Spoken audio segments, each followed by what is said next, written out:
everyone.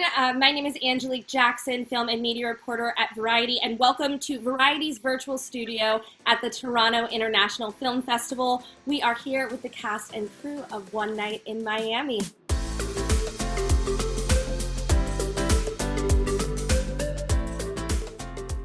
Well, I'm going to start with, of course, our fearless leader, the incredible, legendary Regina King. This story it's so powerful, the story of Cassius Clay, Sam Cooke, Jim Brown, and Malcolm X.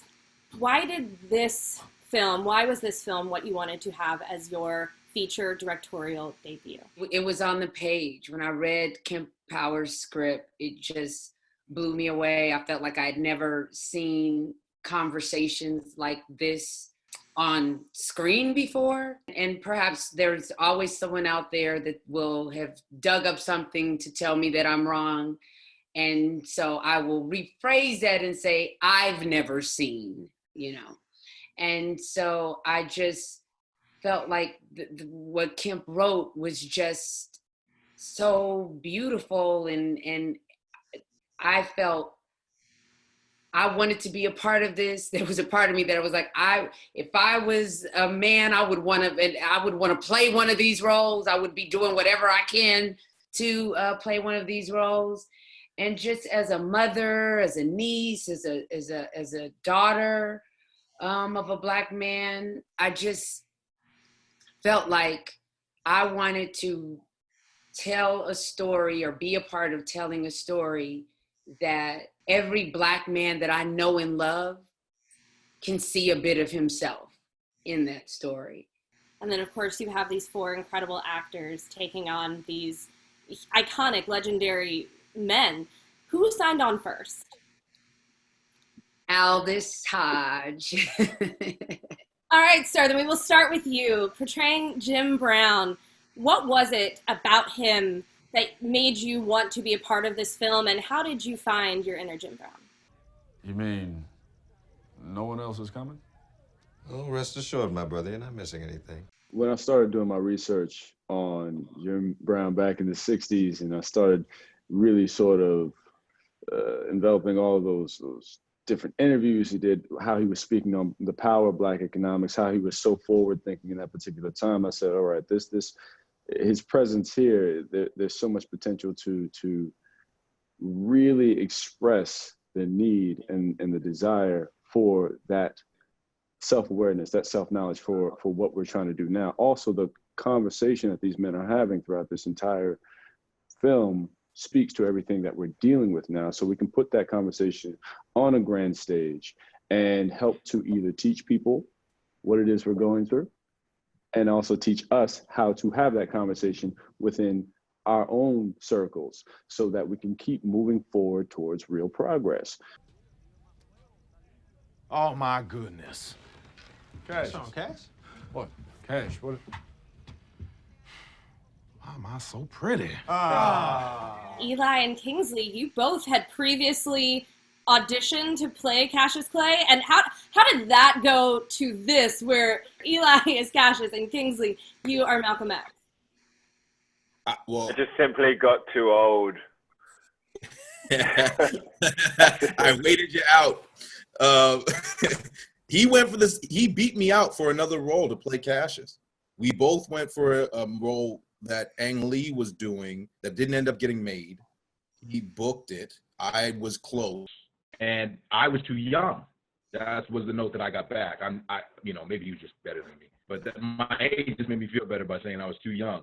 And then I was just like, well, there's going to be another Cassius role because he's Cassius Clay. He's there's going to be movies until the end of time about him, right? And then when this came around, it was just a perfect fit, and people told me about it, and my people reached out to Regina, and she brought me in right away, and it was just such a wonderful story. And then it all kind of came full circle when I found out that Kingsley had been Cassius in the other film that hadn't happened. It was just such a, how things work out sometimes. It was just one of those odd things. You guys are both portraying these roles that have been done so memorably by Will Smith and Denzel Washington, respectively. Was there any hesitation in wanting to jump in? Absolutely none at all. Absolutely none at all. What's on the agenda, Malcolm? Well, I thought this would be a wonderful chance for us to reflect on what's happened tonight. Like our young brother said, there's no denying that greater forces were at work. You know, you read this script and you just go, this is Malcolm in a whole new light. This is an opportunity to investigate him on a particular night. I didn't know as much as I do now at the time, but the more and more you dig into where Malcolm was at psychologically, politically, emotionally at that time, like facts, the more this script just bounces out, and you're like, whoa, this is an opportunity to explore him in a whole new way. And Dick also described him and said, you know, in private, he was a sweet and bashful man. And I thought, damn, that's a Malcolm X that we haven't seen before. You know, the images that are projected onto us of him and what he, you know, of Malcolm were always him reacting to the most atrocious incidents of like racism. There's a pressure, but it's the pressure to just make sure you're putting everything you've got into it, rather than like who did it before or whatever. All right. When is this party going down? Leslie, Sam Cooke, this role previously came to you when it was the play. You were initially offered this when yeah, on stage. Yeah, the play kept chasing me in different productions. I was offered the LA production, and then there was interest in me for a New York production that never happened. But it was just timing that it wasn't working out for the play. And then when the movie was happening, it was announced there was another actor attached in the role. So it wasn't even, you know, I didn't think that there was a, you know, chance. It was gone when it was announced. And then, you know, when the audition came my way, by then, you know, I have to say I wasn't too inclined to step into the shoes of Sam Cooke. You find that once you know, get the industry to take notice, you know, a lot of these biopics, you know, they can come your way. And, you know, I remember a Sammy one came my way a few years ago, and I very clearly, I love Sammy Davis Jr., but I very clearly knew that that was not my part to do. I said, you know, right now I have the opportunity to be the best and only Leslie Odom Jr. that people know. Like, why would I want to be a whack Sammy Davis Jr.? Like, why would I want to be a whack Sam Cooke when I can just be myself? So that's what I saw on the face of it. But then my agents, my managers, thank goodness, called me back after I passed and said, please take a second look at this. And I saw deeper. I saw what Brother Kemp was doing with these four gentlemen on this actual night, you know, but this imagined interaction with them was that he was having a private conversation publicly. That there was some things that we could say in this room that we don't share. You know, we don't have these conversations publicly, and there's something exciting about that. And Leslie, in this film, you're not just tasked with singing Sam Cooke's greatest songs, but there's also one of your own that you brought to the table with Speak Now. This one I wrote with a guy named Sam Ashworth, and it was inspired a lot by Sam's inspiration in the Bob Dylan song, Blowing in the Wind. So I remember in that, so I'd heard Blowing in the Wind many times, but when we were shooting the scene where Malcolm plays it for Sam, I listened to it again and again and again, you know, trying to get new ears, trying to hear what Sam heard and what bothered him about it. You know, I thought of it almost like a ghost story. It's really a call to take this opportunity to use your life, to not wait, to speak and act at this very moment. The film, as it discusses, you know, our societal obligations as Black people. What is our obligation as public figures, as Black people, Black filmmakers? So what do you see as your societal responsibility? I feel like our obligation is to be honest to ourselves, and to not compare what you do or what you aren't doing to what someone else is or isn't doing, and to be very careful to not judge or say what you think someone else should be doing. Yes.